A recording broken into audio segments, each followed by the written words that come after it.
journalism in the advent of fake news and disinformation in my country. We need to work it out. We need to prove that we are the voice of the people. We are the media. We are the facilitators. Ani ana ang mga balita nga nahagpat sa Newsline Philippines Information Center. Ako si Paul Palacio. Tutok na!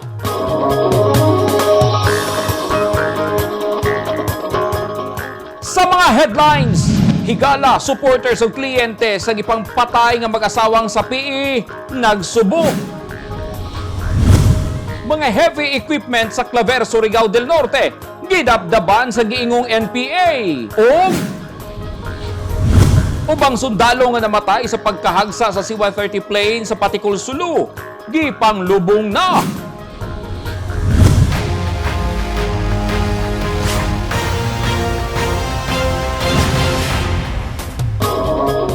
Sa detalye sa ato mga balita, gilubong na kagahapon sa buntag ang bana ni Atty. Siti Hilda Mahinay sa PE subay sa tinuuhang Islam.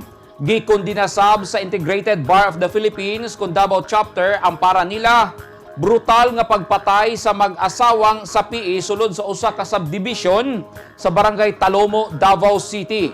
Nag-abot-abot sab sa law office sa pamilya aron musimpatiya ang mga kliyente ug supporters sa pamilya niini dihang nabalitaan ang gidangatan sa mag-asawa. Ani ang report.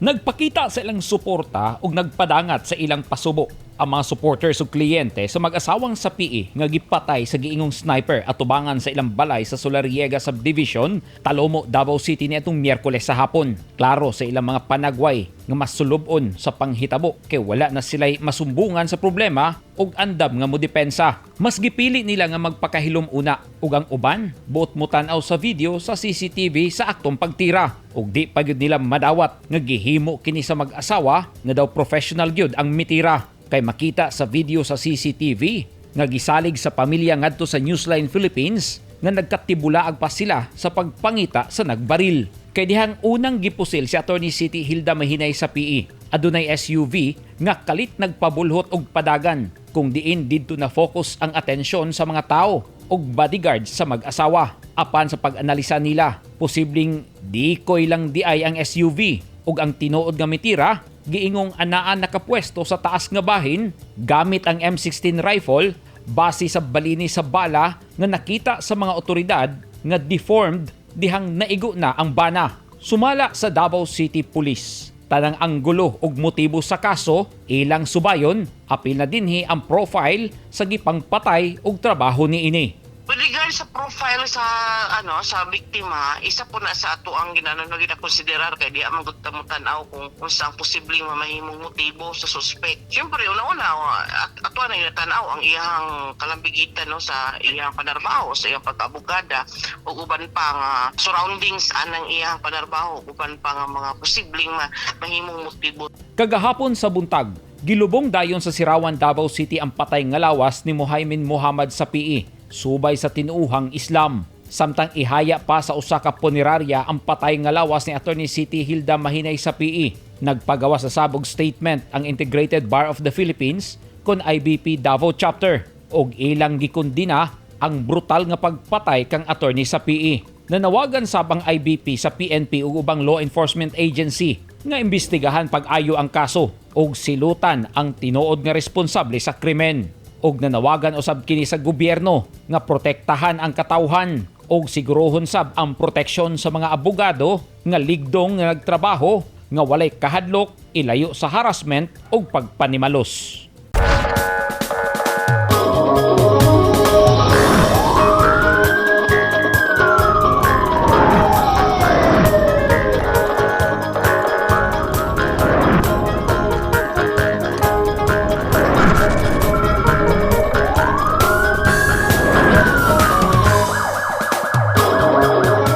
Gidabdaban sa gidudahang miyembro sa New People's Army kon NPA ang unom ka mga backhoe sa duha ka mga construction company sa Claver, Surigao del Norte kagahapon sa Udto, Hulyo 15, 2021.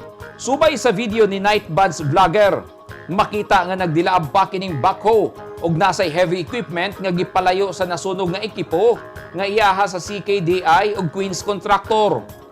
Natigayon ang insidente kagahapon sa udto sa sitio Kinalablaban, Barangay 40, Kadyanao, Claver, Surigao del Norte. Wala hinoy gi-report nga naangin nga kinabuhi sa pagdabdab sa heavy equipment. Giaresto sa mga pulis ang usa ka mag-uuma nga dunay warrant of arrest sa kasong frustrated murder. Ang suspect na aresto dito sa lungsod sa Carmen, Davao del Norte. Ani ang report ni Orlando Dondon Dinoy. Gidakop sa hiniusang puwersa sa Hagonoy Municipal Police Station sa Davao del Sur o Carmen Municipal Police Station sa Davao del Norte ang 46 anyos nga si Milo Villanueva sa iyang balay sa Barangay Alihan, lungsod sa Carmen. Ang sospek adunay warrant of arrest sa kasong frustrated murder ug nagtago-tago sulod sa 15 ka tuig. Kaya atong suspect ron nga nadakpan, medyo taod na siyang katago-tago kay ang kaso niya 2006 ug 2008. So, pila na katuig before pa ato. Iya na-receive na mo ang iyang warrant of arrest atong December 3, 2018. Nadakpan na mo through the effort sa ato ang mga warrant officer of intel officers. Pinaagi po sa ilahang mga informants. Oo nga. Naa dito katago-tago sa place sa iyang nadakpan sa Carmen. Gilantaw sa kapulisan nga dakong kalampusan ang pagsikop sa sospek sa anglit usa kini kagitudlong notadong kriminal o gayong miyembro sa gun for hire. Apan sumala sa sospek nga andam niyang pamatud-an sa korte nga inosente siya sa pasangil nga gihapak kaniya. Wala ko inosente ko ana. Kay pagkahitabo na wala ko diri kay dito ko sa Tabato na ana. Wala gani ko maabsi og sumpina ana nga tagaan ko nila nga makatubag ko. Wala ko na-receive. Adunay girekomendang piyansa nga 200,000 pesos alang sa temporaryong kagawasan sa sospek. Orlando Dondon Dinoy, Newsline Philippines, Hagonoy, Davao del Sur. Stay safe. Nanghunaw na ang duha ka mga barangay sa ilang responsibilidad sa yangungo sa mga tao nga apektado sa perting bahoang nga wastewater sa himuanan og feeds nga gipaagi sa kanal sa Barangay Dumoy nga musubay usab sa kanal sa Barangay Dalyao Turil ning syudad sa Davao. Ana-ana sa lokal nga gobyerno sa Davao City ang pagsulbad sa kaso ug pagtubag sa reklamo sa mga tao. Ani ang report. Dili sa barangay, ma'am, dili man kayo siya maabot, ma'am. Pero pag muagi ta diha biyan sa highway sa barangay sa Hulo, masimhutan jud nimo ang mga baho. O pero ang mga complainants diya sa abot sa Dalyao, na jud siguro na jud baho nga as per experience, as per madungog nimo sa mga complaints sa mga tao, na jud siya baho. Concern jud ana ang barangay, ma'am. O concern jud maami ana ang barangay, ang committee na health, labi na si Kapitan Jesse Mercolaste. Apan dili lamang gud kutob sa barangay ang maong action, ma'am. Kay dili man na siya gamay nga problema. So napamantay City Health Office, gipasa naman sa City Health Office. I don't know what is their finding during sa ilahang pag-survey diya sa area. Naghulat na lang ang mga barangay officials sa Barangay Dumoy, Barangay Dalyao sa Turil District ning Dakbayan sa Davao sa rekomendasyon sa City Health Office kabahin sa problema sa baho nga hangin ug hugaw nga nagsubay sa kanal gikan sa Hulo Cornstarch Corporation. Kay matod pa nila, dugay na nilang giaksyonan ang problema apan naabtan sa pandemya, maong nagsigi pa sila og paabot sa resulta. 23 ka tuig na nagreklamo ang katawhan sa Purok St. Jude sa Villa Josefina dito sa Turil District kabahin sa baho nga gikan sa planta. Nga matod pa sa mga residente, gikan sa water treatment facility ug sagad kining abrihan kung muulan og kusog aron maanod ang hugaw. Malimpyo ang ilang planta apan magsubay sa kanal paingon sa dagat ang ilang hugaw. Samtang ang mga residente nag-agwanta sa hinungaw nga baho.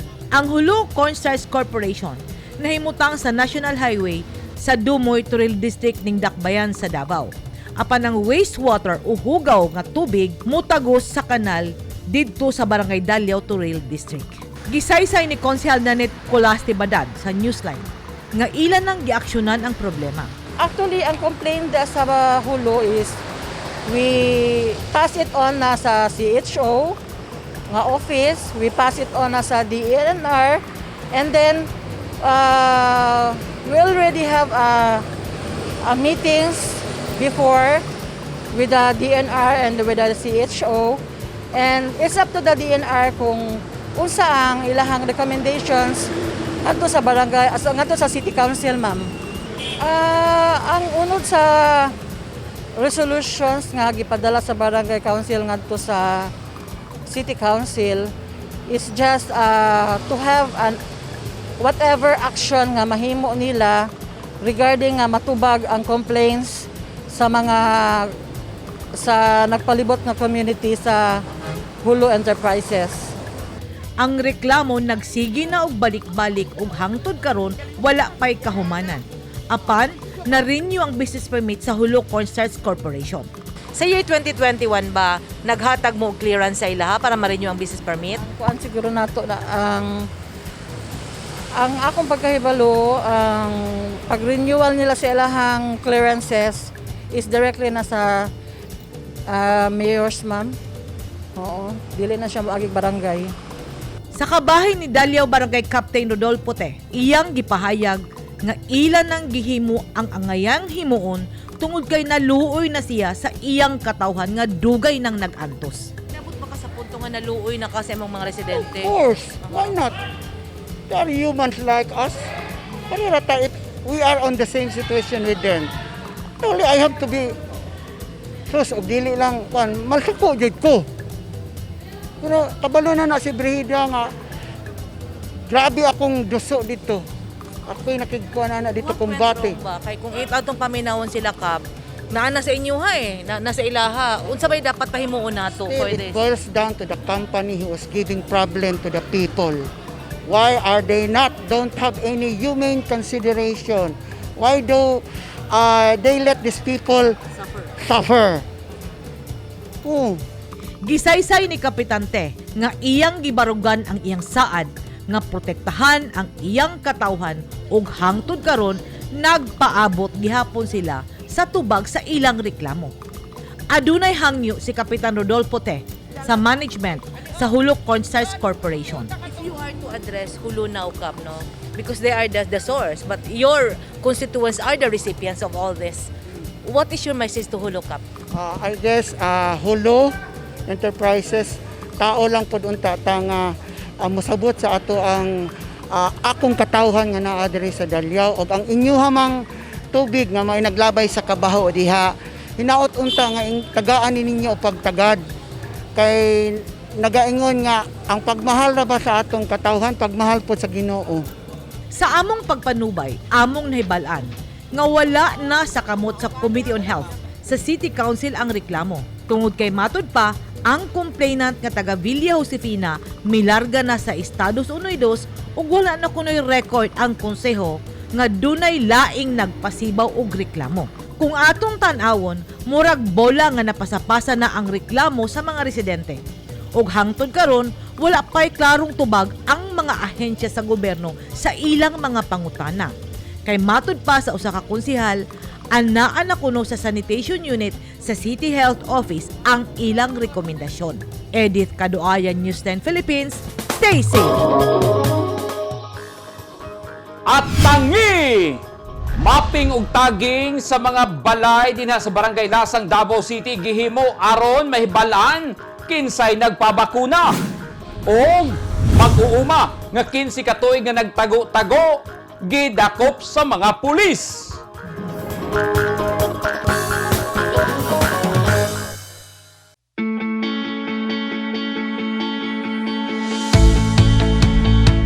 Gusto ba mo og barato ug orihinal nga mga construction supply? Sa kadaghan sa imong pilian, all-in-one ang imong pagpamalit. Tara na sa 3M1 ug T-Square Lumber and Construction Supply na himutang sa daang Mahardika, Lanao ug Dayo Street, Kidapawan City.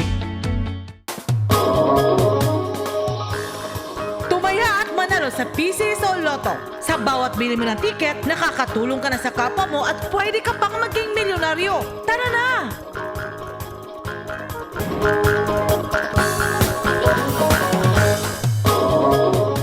Gihatod na sa ilang tagsa-tagsa ka mga lubnganan ang ubang sundalo nga namatay sa pagkahagsa sa C-130 plane didto sa Patikol, Sulu. Gikan sa pag-abot sa patay nga lawas hangtod sa paglubong, nagpabiling emosyonal ang mga tagtungod.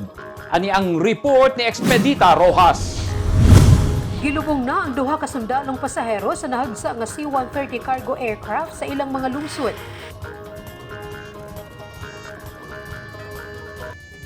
Si First Lieutenant Carl Hintay nga taga Dakbayan sa Davao, gilubong nitong Miyerkules, Hulyo 14 sa Forest Lake Cemetery sa Davao City. Samtang si Private Jomar Gabas, gilubong nitong Huwebes, Hulyo 15 sa usa ka public cemetery sa lungsod sa Lupisayna, Misamis Occidental. Pamilya ug suod nga higala lang ang mitambong sa lubong ni First Lieutenant Hintay subay sa health protocol sa Davao City nga naubos sa Modified Enhanced Community Quarantine. Samtang halos tibok komunidad sa Lupisayna ang mihatod kang Private Gabas.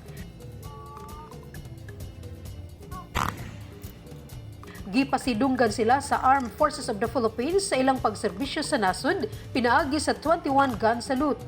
Nagpalupad o mga puting balloons ang komunidad sa Lupisayna isip pagpaalam kang Private Gabas. Nahimong haligi sa ekonomikanhong panginahanglanon sa iyang pamilya si Private Gabas o karon nga wala na siya, voluntaryong ipadayag sa iyang suporta si Mayor Michael Gutierrez. After sa pagpalo na ni Jomar, doon na may plano nga among konsultahon nga unsa gi ilang mga priority labi na gyud sa nabilin niyang mga igsuon basin makahatag tag scholarship. Gipasalig usab ni Konsehal Pinky Gutierrez, ang chairperson sa Committee on Social Services sa Sangguniang Bayan sa Lupisayna, nga dili lamang panahon sa haya ug paglubong ang suporta nga himuon sa lungsod ug sa ilang pamilya, kundi magpadayon kini hangtod asa taman nga maandam na ang pamilyang nahibilin ni Jomar. Sa kanunay ana among pamilya nga andam mo tabang sa ila bisag unsa pa man nga pamaagi kay kini kani nga relasyon namo sa among pamilya dili lamang taman karon kundi hangtod no para kang Jomar kay nasugdan gyud ni namo tungod adtong nahimo siyang scholar sa among pamilya ug hangtod karon nga kan murag ato na lang na iregalo ni Jomar nga kami sa pamilya namo dili gid pud namo biyaan og pasagdahan ng iyang pamilya. Samtang ug mga adlaw, Hulyo 17, ilubong na usab si Lieutenant Sheena Alexandria Tatu sa Davao City. Si Lieutenant Hintay, Lieutenant Tatu ug Private Gabas tulo lang sa 49 kasundalo nga namatay pagkahagsa sa Lockheed C-130 cargo aircraft dito sa Barangay Bangkal, Patikol, Sulu nitong July 4, 2021. Expedita Rojas, Newsline Philippines, Province of Misamis Occidental. Stay safe.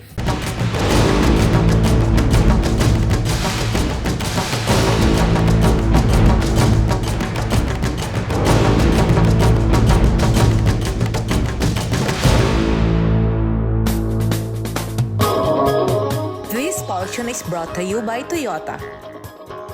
This portion is brought to you by Philippine Sports Commission. This portion is brought to you by Rizal Memorial Colleges. Tapada pa ang lokal nga gobyerno sa Tagum City sa operasyon sa Nordeco kung diin ang gobyerno pa ang nagapamalit og ubang materyales sama sa poste aron lang magsug-an ang ubang lugar sa syudad sa Tagum. Ani ang report. Nagsigi na lang kunog tapal gikan sa ilang panudanan ang city government og Tagum aron makasuga sila kay walay poste nga nahatag ang Northern Davao Electric Cooperative kon Nordeco. Gisaysay ni Mayor Alan Rillion nga gikinahanglan nga moabuno sila aron masugaan ang dalan aron malikayan ang krimen tungod kay sa ilang record sa ngit-ngit sagad magtikaw-tikaw ang mga kriminal. Sa among one-on-one interview kang Tagum City Mayor Alan Rillion, mao kini ang iyang gipahayag. Kana bang i-expand, makasulod-sulod ang kahayag. That's precisely, kay dili man mi satisfied o nakulangan gyud mi sa serbisyo sa Nordeco, ang city government nag-allocate mig funding para kami muhulip ni ana. Ang amoa is really tabangan ang amo ang komunidad nga mumubo o wala na krimen tungod of the presence of the light. Kaya usually gabi ug kadlawon ang mga common crimes nga mga panghitabo. That's precisely kay dili man mi satisfied o nakulangan gyud mi sa serbisyo sa Nordeco, ang city government nag-allocate mig funding para kami muhulip ni ana. Ang amoa is really tabangan ang amo ang komunidad nga mumubo o wala na krimen tungod of the presence of the light. Kaya usually gabi ug kadlawon ang mga common crimes nga mga panghitabo. Dunay fabrication plant nga nagahimo og poste sa kuryente ang dakbayan sa Tagum kay walay mahatag kanila ang Nordeco. Dili gyud sa ingon bastante gyud actually. Tabangonon pag gyud kayo and ma-feel na ko na kay daghan man gihapon poy mo tawag sa kuha. In fact mismo sa city government nami mga hangyo nga dili gyud ma-meet no to the point na kami na ang mo provide pag maghisgot ta og kanang poste makaabot ana nga lugar or even sa mga establishment karon na dagdagan ang iyahang kanang supply. Even sa future plans na mo, di mi makasiguro sa commitment nila kay daghan kay tag infrastructure. Sa ilang kasinatian, unsa bagayod ang gustong mahitabo ug unsa ang tinuod nga sentimento sa mga residente sa Tagum City. That's the real sentiments now of the people of Davao del Norte, particularly in Tagum City. Na parabagang i-release na no, hatagan nag free hand na mabuo ang Davao del Norte as one province. Kami sa city, sa original namo nga plan nga magsarili, musabay nami sa probinsya sa Davao del Norte so that one leadership na ta no with the support sa governor, mga mayors and para open nami with the stakeholders to decide whether to come up with a sariling electric cooperative or go to the private company, whichever nga mas madali o mas ma-achieve matuman ang gusto sa mga katawhan nga mamubo ang ilahang balay runon, comparably nga mas naay private gani nga company nga mas mubo gani sa pagkakaron and mas grabe pa ilang services compared diri sa amo under the Nordeco. So I think tanang tao ana kung under gwapo nga pangunahuna didto gyud padulong the best service nga affordable. Isip usa ka accountant, gisaysay ni Mayor Alan Rillion nga dili transparent ang Nordeco isip cooperative, labi na sa ilang financial standing.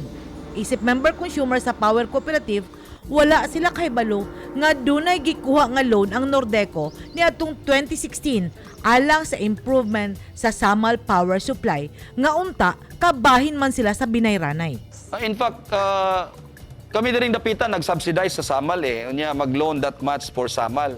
May paihatag na lang Samal sa gusto sa Samal. So Asa sila. take, Mayor? Yeah, if Samal would intend kung doon raman kayo na sa Davao City, dito na lang sila mo attach. Why ang private company sa Davao City nakaabot man sa Santo Tomas ug Panabo?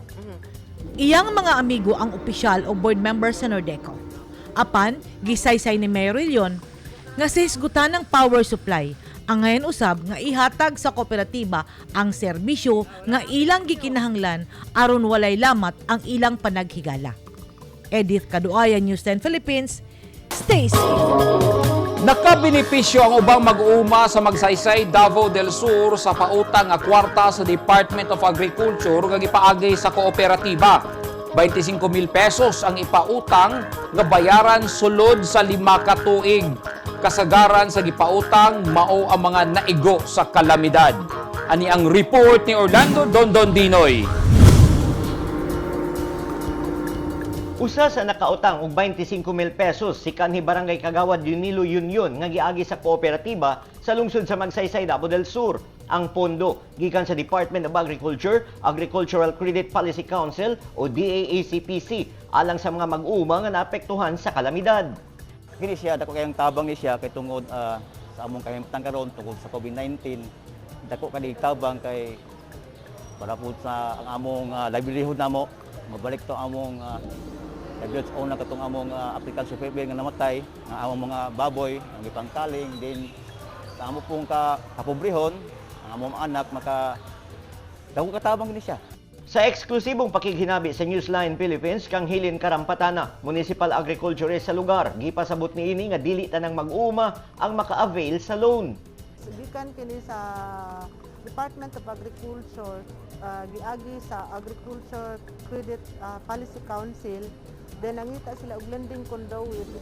Then kana sila nga mga farmer unta daghan gud unta kaayo ang mga apektado nga farmer nga pwede gud unta ana nga loan tungod kay kana siya gikan sa pondo sa ACPC nga gitawag og Assure COVID o Survival and Recovery Program para sa COVID affected families. Then tungod kay limitado ang budget, naa lang tay 100 ka mga family nga napili sa system nga sila ang makadawat. Apil sa usa ka gatus ka mag-umang nakautang ang 25 anyos nga si Marcelisa Sinding sa barangay Upper Barayong og ikapital niya ang kwarta sa negosyo aron iyang mabayaran sulod sa 5 ka tuig. Ang mga paagi ani nga makabayad ko is kanang kini among giloan karon iano namo ni siya sa kanang pangnegosyo namo pangkabuhayan among kumbaga is ipalit namo sa mo ang kumbaga magbuhi mig baboy or kambing. Tapos ang kuhaon na mo dito, ang amo ang pangbayad ani, magbayad mi ani every 6 months.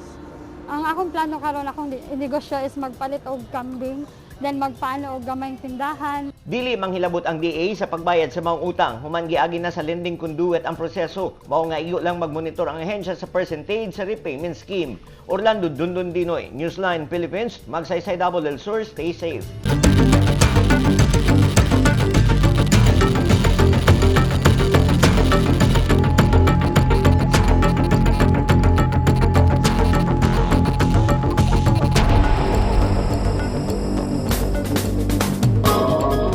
Nagpalahi sa ilang kampanya sa vaccinations bato COVID-19 ang Barangay Lasang, Davao City. Kay nag-house-to-house gyud ang mga barangay official sa mga residente og namilit og sticker sa mga tagbalay nga nabakunahan. Ani ang report. Kita mi sa inyong balay ang BHERT para sa ato ang tagging. Mismong si Kapitan Alan Simuag sa Barangay Lasang ang mikuyog sa Barangay Health Emergency Response Team kon BHERT nga nagbalay-balay aron mamilit og sticker. Ang mapilitan nagpasabot nga nabakunahan na kini. Ini nga to ang pagbutan og sticker, dili na siya ingon nga pag-discriminate sa katong wala magpabakuna o pagpugo sa ilaha, kundi parte ni sa ato ang public information para pasabot ato mga katawhan kung sa importante ang ato ang vaccination. Usa kini kapaagi sa mga barangay official sa Lasang aron masayran kinsay nagpabakuna. Nakatataksab sa stickers kung pila ka buok ang nabakunahan o ikapila ka dose na siya naturukan. Kaya gayon na nato ni karon no, so para sa Puro Scorpio sa silingan ninyo mga Puro Ma'am. So muna siya nga mo pamatuod na kining imuhang bakuna ay valid po. No? So naka-report sa amuhang data banking sa barangay po. Tulo ka strategy ang ginapatuman sa barangay sa vaccination campaign. Una, ang data banking para mahibaluan kung kinsa na ang nakadawat og bakuna. Naga-Facebook Live og naga-interview og ang mapping og tagging nga maglibot sa mga purok. Buti pasabot sa barangay nga makahatag og proteksyon sa tao ang bakuna nga dili mo grabe kung maigo sa COVID-19.